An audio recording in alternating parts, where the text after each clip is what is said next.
Անհետ կորած, քանի բարձրաստիճան, ես ասում եմ, քանի բարձրաստիճան սպալն է բռնի անհետացած։ Մարդու իրավունքների պաշտպանը չի զբաղվում վարչապետի հետ միջադեպից հետո աշխատանքից ազատված բժշկուհու գործով։ Անահիտ Մանասյանի գրասենյակից փոխանցեցին, թե բողոք չեն ստացել, թե չէ պաշտպանն իր լիազորությունների շրջանակում պատրաստակամ է ուսումնասիրել հարցը, թե ինչու պաշտպան Մանասյանն ինքնուրույն ուսումնասիրություն չի նախաձեռնում, ինչի լիազորությունն ունի, պարզ չէ։ Սեյթունի պոլիկլինիկայի կանանց կոնսուլտացիայի բաժնի ղեկավար Արփինե Սողոյանը քարոզարշավի ընթացքում վարչապետի հետ վիճելուց ու նրան քննադատելուց 2 ամիս անց ծանոթագիր ստացավ ազատվելու մասին։ Առողջության ապահովագրություն, թոշակ, բնակարան,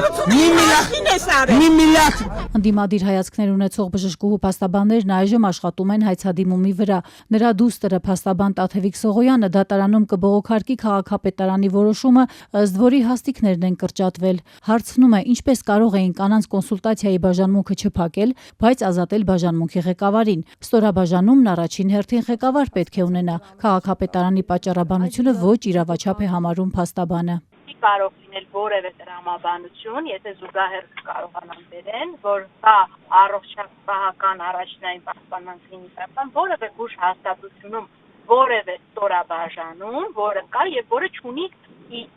որպես այդպիսի ղեկավարի հաստիկ։ Երևանի քաղաքապետարանն իր հաղորդագրությունում նշել էր, թե բաժանմունքի ղեկավարի պարտականությունները կկատարի կենտրոնի փոխտնօրենը, բայց նույն այդ փոխտնօրենը չի կարող կատարել գինեկոլոգ Սողոյանի գործը, որն առողջության պարտադիր ապահովագրության ներդրումից հետո ավելացել է, նկատում է փաստաբանն ու ընդգծում, այս անտրամաբանական որոշումը վկայում է հենց հաշվեհարդարի մասին։ Քանի կարող է օրինակ քաղաքապետարանը բերել քանի ստորաբաժանում, որտեղ կա բաժին, բայց չկա բաժնի վարիչ։ Դա իհարկե խտրականության դրսևորում է, որ ակնհայտ է այդ կրճատումը տեղի ունեցել քաղաքական դրդապատճառներով։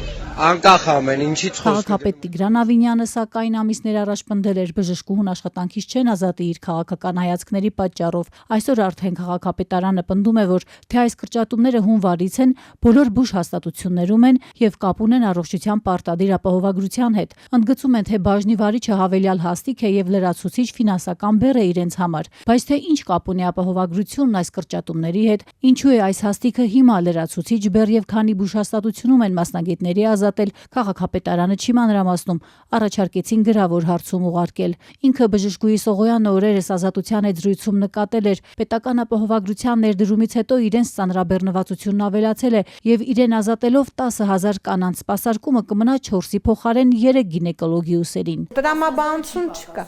Չէ, բնականաբար կանանց թիվը մնում է 10,600-ը մնում է, դա չի պակասում։ Իրավապաշտպան Աննա Մելիքյանը քաղաքապետարանի բացատրությունը համոզիչ չի համարում։ Այս դեպքում իրականում մեծացել է ծավալը, ոչ թե փոքրացել է, ուստի փոքրինչ համոզիչ չէ, որ հաստիկների կրճատում է տեղի ունեցել այդ իմաստով։ Այսինքն նայեք, օրենսդրությունը սահմանում է, որ կրճատման հիմքով կարող ես աշխատանքից ազատել գործատուի նախաձեռնությամբ աշխատանքից ազատել այն դեպքում, երբ որ աշխատանքի ծավալների փոփոխություն է տեղի ունեցել, հա, ու հնարավոր չէ նույն ծավալով, այսպես ասած, պահպանել, հա, հաստիկները։ Պնդում է քաղաքապետարանն առնվազն պետք է իր հաղորդագրությունում նաև նշեր, թե քանի բուժհաստատությունում է կրճատումներ արել։ Նման նշում չկա, բայց կան կասկածներ, որ խտրականություն է դրսևորվել, նկատում է Մելիքյանը։ Քանի դեռ քաղաքապետարանը այլ բան չի հիմնավորում ու համոզիչ փաստարկներ չի ներկայացնում, ցավոք սրտի իրոք հանրության մոտ տպավորություն է ստեղծվում, որ կամայական որոշում է։ Եվ պայմանավորված քաղաքական հայացքներով։ Իրավապաշտպանի փորձը ցույց է տալիս, որ անցանկալի աշխատողից ազատվելու ուղիղ ճանապարհը հաստիկների կրճատումն է։ Նրա ուսումնասիրությունները ցույց են տալիս, որ սովորաբար դրանից հետո գործատուները վերականգնում են այդ հաստիկները իրենց ուզած աշխատողով։ Մենք ժամանակին դատական պրակտիկայի ուսումնասիրություն ենք արել աշխատանքային իրավունքի աշխատանքային վեճերով, հա, պետական մարմիններում եւ բողոքներում։ Եվ այն ժամանակ էլ ենք արձանագրել եւ ենթադրում եմ, որ պրակտիկան դեռևս պահպանվում է ցավոք սրտի, որ որոշ դեպքերում կառուցվածքային փոփոխությունները կատարվել են ոչ թե թելադրված իրոք աշխատանքի ծավալների փոփոխությամբ, ինչպես օրենքն է պահանջում, այլ որպեսզի կոնկրետ հաստիկներ կրճատվի կոնկրետ անձանցից ձերբազատվելու համար։ Զեյթունի պոլիկլինիկայի կանանց կոնսուլտացիայի բաժանմունքը հիմնադրած ու այն 21 տարի ղեկավարած Արփինե Սողոյանն առաջին ընդդիմադիր հայացքներով մասնագետը չէ, որ ազատվեց աշխատանքից։ Մեկ շաբաթ առաջ էլ պետական համալսարանը չերկարացրեց փաստաբան իրավապաշտպան Ռուբեն Մելիքյանի պայմանագիրը։ Ընտրություններից հետո աշխատանքից ազատվել էր նաև Դեղերի փորձագիտական կենտրոնի փոխտնօրենը, ով ուժեղ Հայաստանի падգամավորի թեկնածու Էդգար Ղազարյանի քույրն է։ Արմավիրի պետական քոլեջում շաբաթներ առաջ աշխատանքը կորցրեց ուժեղ Հայաստանի падգամավորի թեկնածու Հայաստան Հակոբյանը։